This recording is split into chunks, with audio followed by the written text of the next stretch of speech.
En la clase de hoy trataremos el tema de isomería. Recordemos que los compuestos isómeros son aquellos compuestos que poseen la misma fórmula molecular, pero difieren en la disposición espacial de sus átomos. O bien, que es lo mismo decir, como que sus átomos están enlazados. De aquí que surge una clasificación de los tipos de isómeros que podemos encontrar, en donde pasaremos a detallar mediante los ejercicios que proponemos en este video.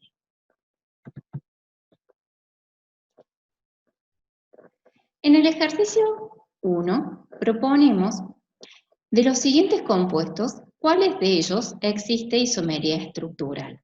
Y en el caso que haya, ¿de qué tipo presenta? Recordemos que los isómeros estructurales pueden ser de cadena, de posición o de función, y que son aquellos que van a diferir en la fórmula estructural. ¿Bien? No tienen la misma fórmula estructural, pero sí tienen la misma fórmula molecular. Por lo cual, para saber si presentan isomería estructural, lo que yo tengo que hacer es determinar justamente la fórmula molecular de cada uno de estos compuestos. Aquellos compuestos que posean la misma fórmula molecular van a ser pares de isómeros. Como podemos ver, el compuesto A y el compuesto G presentan la misma fórmula molecular, tienen la misma cantidad de átomos presentes dentro de su estructura. Pero en lo que van a diferir justamente es en la disposición. Y aquí en el compuesto A y el compuesto G observamos el átomo de cloro o los átomos de cloro son los que van a diferir en dónde están enlazados. En el compuesto A observamos que los dos átomos de cloro están en el carbono número 2 y en el compuesto G observamos que va a haber un átomo de cloro unido al carbono 2 y el otro en el carbono 3. De aquí que surgen entonces diferentes fórmulas estructurales, por lo cual son isómeros estructurales de posición, ya que difieren en la posición de donde se ubican o donde se enlazan los átomos. Los compuestos B y D también observamos que presentan isomería estructural, poseen la misma fórmula molecular, pero difieren en el oxidrilo en donde está enlazado. Este grupo oxidrilo de estos alcoholes podemos ver que en el compuesto B se enlaza en el carbono 2 y en el compuesto D se enlaza en el carbono 1. ¿Bien? Por lo cual también son isómeros estructurales de posición. La posición del oxidrilo es lo que difieren del compuesto B y D. Otros pares de isómeros son, podemos ver el compuesto I y F. Ambos poseen la misma fórmula molecular, 5 carbonos, 11 hidrógenos y un oxígeno, pero difieren justamente en el grupo carbonilo del grupo funcional en el cual poseen. Fíjense que en el compuesto E, el grupo carbonilo va a formar parte de un grupo funcional al que denominamos aldehído, en donde observamos que este grupo carbonilo se une a un hidrógeno y a una cadena carbónica. En el caso del compuesto F, el compuesto carbonilo, recordemos que es un carbono unido a un oxígeno con un doble enlace. Y en este caso pasa a formar un grupo funcional al que denominamos cetona. ¿Por qué? Porque este carbono del grupo carbonilo va a unirse a dos cadenas carbonas. Entonces, el compuesto E y F son isómeros estructurales, pero de función. Tienen diferentes grupos funcionales. En el caso del compuesto C y el compuesto H, observemos que sus fórmulas moleculares no son compartidas por ninguno de estos compuestos, por lo cual no presentan isómeros estructurales en este ejercicio. En el ejercicio 5 nos propone que determinemos si los siguientes alquenos presentan isomería geométrica.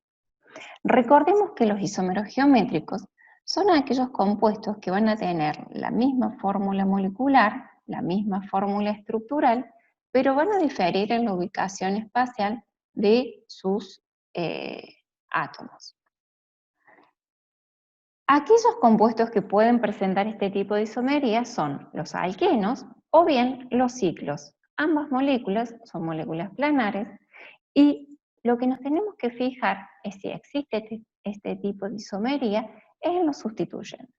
Cuando los sustituyentes de cada átomo de carbono del doble enlace o de los dos átomos de carbono consecutivos, en el caso de los ciclos, son diferentes, presentan isomería geométrica.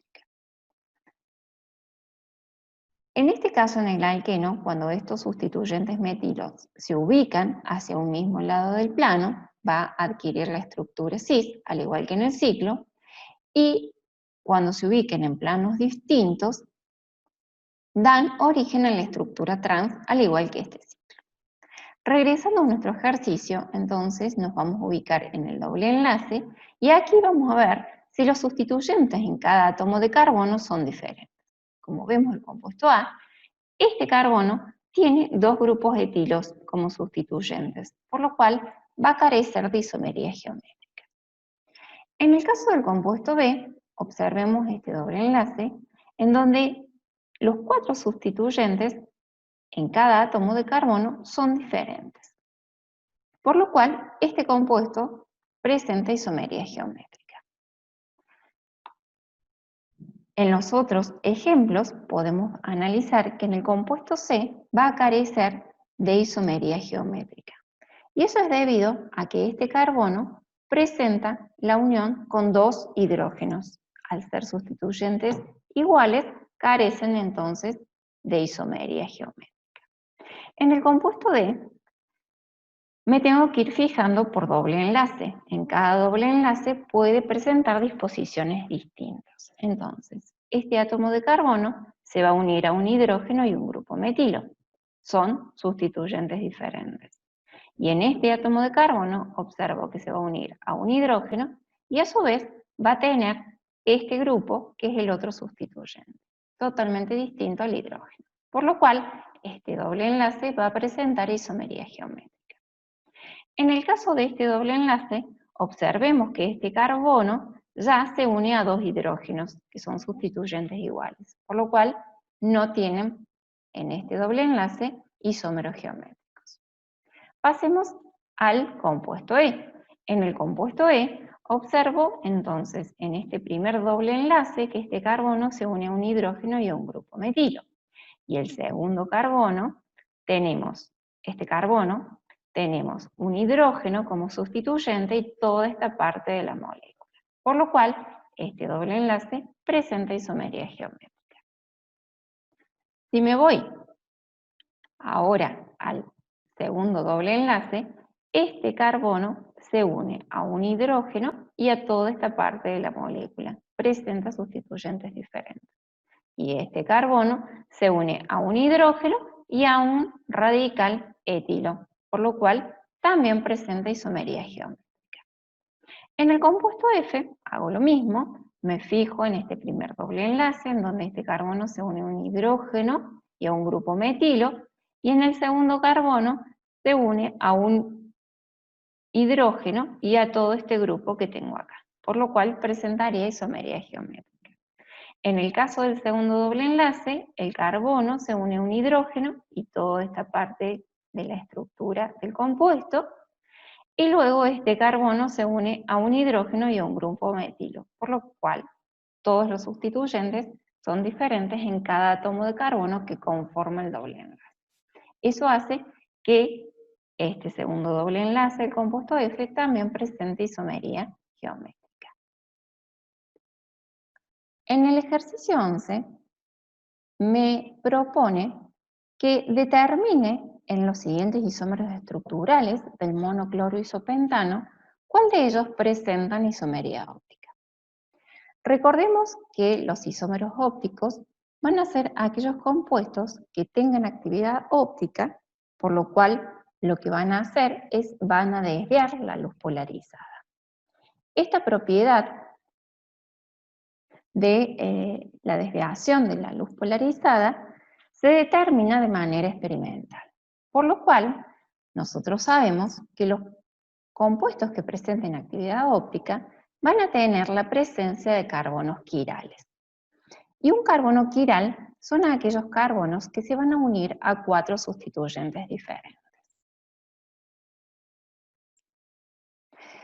Aquí tenemos la presencia de un par de enantiómeros, en donde, si ustedes observan, este carbono está unido a 4 sustituyentes distintos.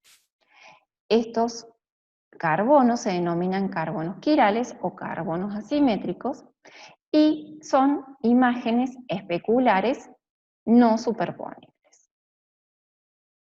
Por lo cual, en el ejercicio, lo que yo tengo que hacer es determinar la presencia de carbonos quirales en cada uno de estos compuestos. Comencemos por el 1-cloro-2-metilbutano. Si me voy a este primer carbono que identifico aquí, observen que este carbono está unido a 2 hidrógenos, por lo cual ya vamos descartando, no es un carbono quiral. Este carbono está unido a 3 hidrógenos, por lo cual tampoco es quiral. Este carbono tampoco, y este carbono se une a 2 hidrógenos, por lo cual no es quiral. Pero este carbono que tenemos aquí, fíjense que se une a un hidrógeno, se une a un radical etilo, se une a un grupo metilo y se une a un carbono, hidrógeno 2, cloro. ¿Bien? Entonces, los 4 sustituyentes a los cuales se van a unir a este carbono son diferentes y eso hace que este carbono sea un carbono quiral. Por lo cual, el 1-cloro-2-metilbutano va a ser un compuesto que presente actividad óptica y a los carbonos quirales se los representa por lo general con un asterisco. En el 2-cloro-2-metilbutano, me fijo estos grupos metílicos, dijimos que no van a ser quirales porque se unen a 3 sustituyentes iguales, que son hidrógeno, al igual que este carbono hidrógeno 2 no es quiral, y este carbono, si lo analizo, se une a 2 grupos metilos, por lo cual esta molécula no presenta actividad óptica. Al no haber carbonos quirales, podemos afirmar que no es un isómero óptico, no presenta isomería óptica. El 2-cloro-3-metilbutano, observemos que estos carbonos metílicos no son quirales. Este carbono se une a 2 grupos metilos, por lo cual no es quiral. Los vamos descartando. Y observemos este carbono, en donde ese carbono se va a unir a un hidrógeno, a un cloro, a un grupo metílico, y a su vez se va a unir a toda esta parte de la molécula, que es un radical propilo. Los 4 sustituyentes son sustituyentes diferentes, por lo cual este carbono que hemos identificado entonces sí es un carbono quiral. Ese carbono quiral va a hacer entonces que el 2-cloro-3-metilbutano es un compuesto que presente actividad óptica. Y por último vamos a analizar al 1-cloro-3-metilbutano, en donde estos carbonos metílicos los descartamos, no son quirales, estos carbonos con 2 hidrógenos tampoco, y este carbono que me quedaría está unido a 2 grupos metilos, por lo cual este carbono tampoco es quiral. Esta molécula no presenta isomería óptica. En definitiva, entonces, la respuesta va a ser que la respuesta correcta es el D, en donde el 1-cloro-2-metilbutano y el 2-cloro-3-metilbutano son ópticamente activos, que es lo mismo que decir que presentan actividad óptica.